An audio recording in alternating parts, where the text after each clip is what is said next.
தமிழக போலீசாரை கம்பி மற்றும் கட்டையால் தாக்கிய உத்தரப்பிரதேச மாநில சுற்றுலா பயணிகள்.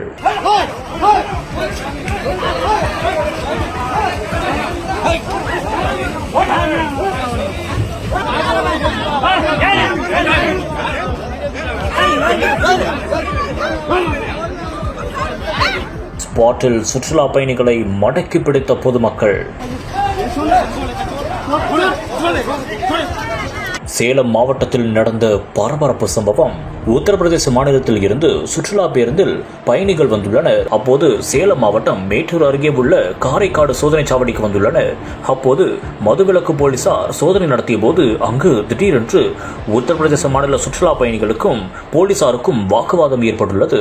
இதையடுத்து சுற்றுலா பயணிகள் கம்பி மற்றும் கட்டையை எடுத்து தாக்க முயன்றுள்ளனர். இதனால் அங்கு பெரும் பரபரப்பான ஒரு சூழல் ஏற்பட்டுள்ளது. பின்னர் ஸ்பாட்டில் இருந்த பொதுமக்கள் சுற்றுலா பயணிகளை மடக்கி பிடித்ததாகவும் கூறப்படுகிறது. இந்த ஒரு காட்சிகள் தற்போது சமூக வலைதளத்தில் பெரும் பரபரப்பை ஏற்படுத்தி இருக்கிறது.